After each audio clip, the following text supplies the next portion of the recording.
Nobody likes Kamala Harris, okay? Nobody. I don't know of anybody having a good interaction with her who came around saying, you know what, she really seemed like a warm and enjoyable person to be around. I would love to really spend a lot more time with her. Nobody has ever said that, ever, okay? Listen, she was on a national stage for the Democratic primary. She never peaked above 1%, okay? And she got anointed to be the vice president, okay? She is clearly the establishment pick. I don't know, maybe more so, probably more so than Joe Biden, to be completely honest. Because as you can see, everything that she does is 100% 24 karat gold, baby. She can tell you all about her memories of Kwanzaa growing up. And something else that popped out today from an old Elle article, and I got it pulled up too, and we'll hit that before we hit on quite possibly the dumbest thing ever said in Congress. And by God, that right there takes the cake. But yeah, we're going to end on a light note because today's been pretty intensive, fairly heavy. But yeah, if we can make fun of Kamala Harris, boy, I'm down for it. Vice President-elect, sort of. Kamala Harris issued a greeting to everyone who is celebrating Kwanzaa on Saturday. This was released on Boxing Day, so it was quite possibly only the second largest travesty to happen on Boxing Day. Recalling her family's celebration of the holidays as one of my favorite childhood memories, Harris was born in 1964. Kwanzaa was created in 1966 by activists and academic Maulana Karanga, who was later imprisoned for torturing two women that he believed were trying to poison him. Good, smart individual. A recent New York Times profile of Kamala Harris's father, Stanford Harris, economics professor. He worked at Stanford. His name wasn't Stanford. His name was Donald Harris. Why does he have to ruin a great name?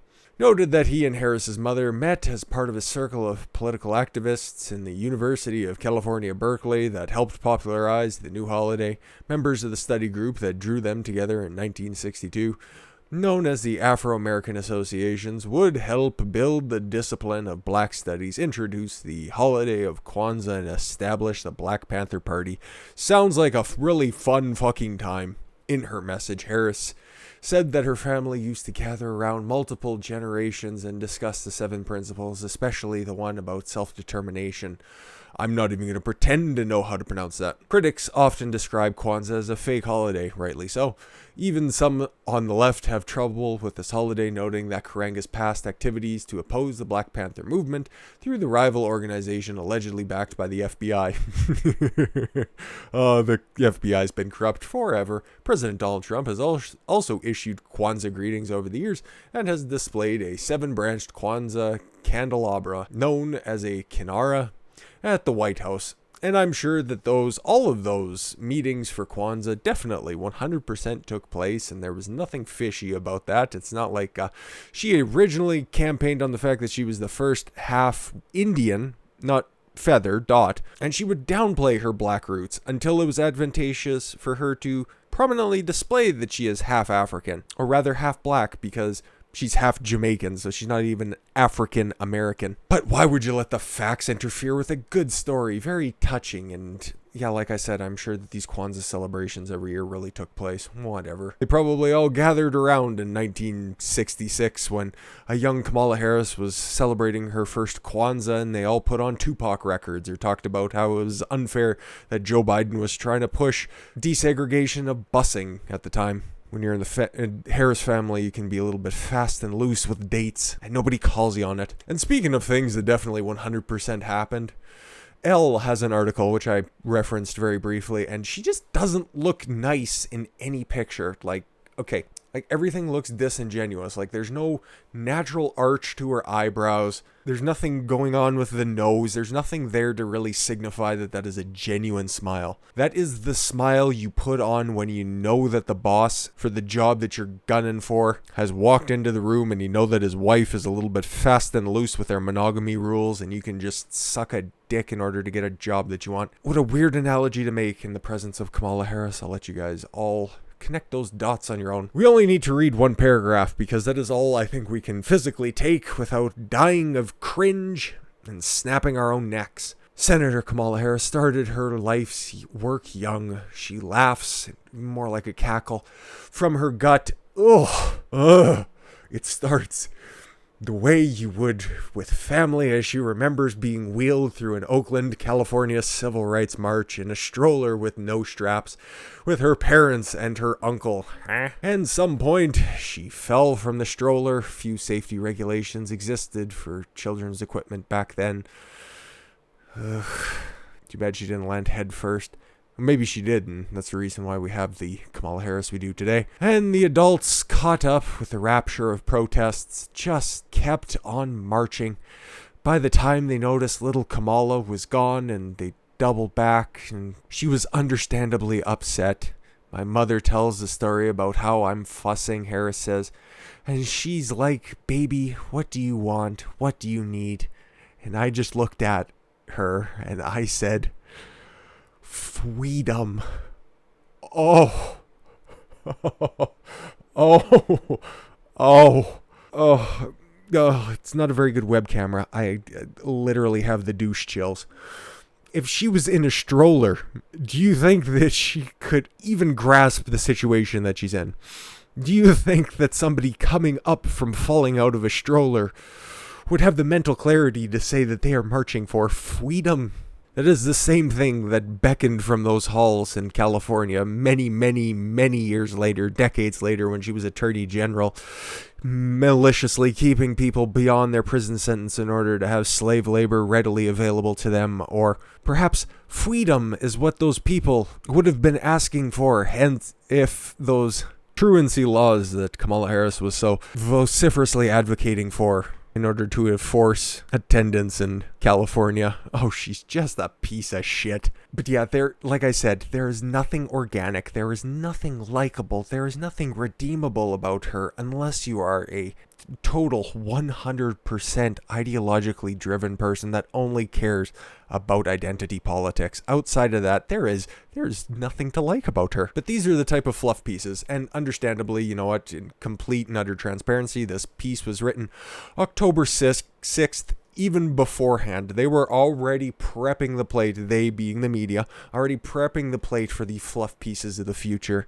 And not only are fluff pieces of the future something that we can come to expect moving forward, we can expect Congress, like I reported earlier I think that was Sunday, it might have been Saturday as well, the whole book of getting rid of gendered language in Congress. Well, as that story was going up, at the same time Congress was in session, they were voting to make sure that Nancy Pelosi maintains her very Wicked Witch of the East-like grip over Congress and maintain her position as Speaker of the House. They actually had a prayer.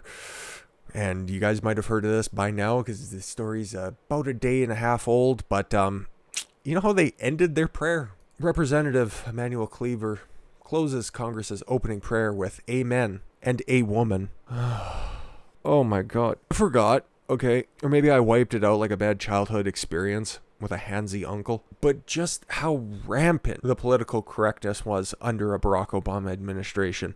Or how they wouldn't name certain organizations, certain terrorist organizations, wouldn't call out Islamic extremism.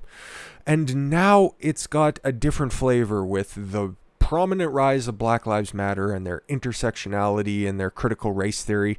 Boy, it's going to get 1,000 times worse if this Hail Mary on the 6th or whenever the unlikeliness of the 10-day audit to take place actually occurs. No, after the 20th, we're going to be in for a lot worse stuff than just simply some congressman leading a prayer and ending it with "Amen" and "A woman."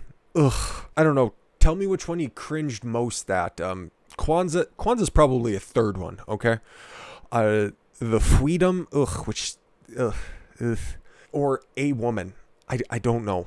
It's such a toss-up. This is literally 50-50. A Democrat tasked with leading the body in the opening prayer, the new Congress has gendered the word "amen." Yes, exactly. We'll get into what it actually means for people who need that clarification. To close a prayer he delivered from the House chamber Sunday to mark the swearing-in of the 117th Congress, Emmanuel Cleaver, representative from Missouri, I'm sorry about that, an ordained minister, altered the traditional "amen" to say "amen" and "a woman," so he's an idiot. "May the Lord lift up the light of his countenance upon us and give us peace," Cleaver said during his 2-minute invocation.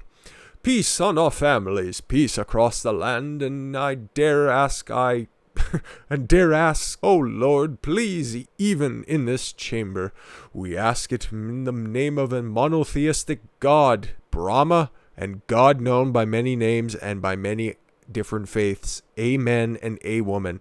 It's even worse. What does it say on every fucking legal tender? I'm not too sure about the coins, but I know the paper bills all say, in God we trust. Every president, even if Joe Biden gets in there, will have been Catholic or Christian. Just because the Elon Omars and Keith Ellisons, and I know that he's just the Attorney General from Minnesota, just because they exist, just because they adhere to that violent tome that is the Quran, and that's about the nicest thing I can say about it, doesn't mean that you have to strip God out unless you have an underlying ideology that tells you that you need to destroy religion, the nuclear family, personal possessions. No, I don't know. Maybe I'm just making up something. Black Lives Matter. While Cleaver may have been trying to be inclusive to women, amen is not a gendered word, and it translates from Hebrew to mean so be it. I've also seen a lot of people claim that it's also Latin and it means the exact same thing. So be it or as it is. It's literally just how you end a fucking prayer. It always has been, always will be. A woman's not a thing. Stop trying to make it a thing. And yeah, this is just more of the fucking shit that you can expect going forward, and the media will tell you that it's stunning and brave. People will continue to tell you that it is absolutely stupid and a hindrance to those who have passed a basic level English class and can see language being torn down and repurposed at whim. But yeah, hopefully this is the most press that this idiot gets, because yeah, trying to gender an ungendered word is something that, well, frankly, a child would do. And unless you're a Democrat, you cannot vote or even be elected if you are underage. But let's hope the assaults on basic facts ends sometime soon. I'm not optimistic about it, but at the same time, I know I'm not going to perverse any sort of language. That's not what I'm about, and that's not what you guys are about. And I thank you all very much for the gift of your time. I've been Don Consuelo. I want you to follow your gut and get after it. Take care, everyone.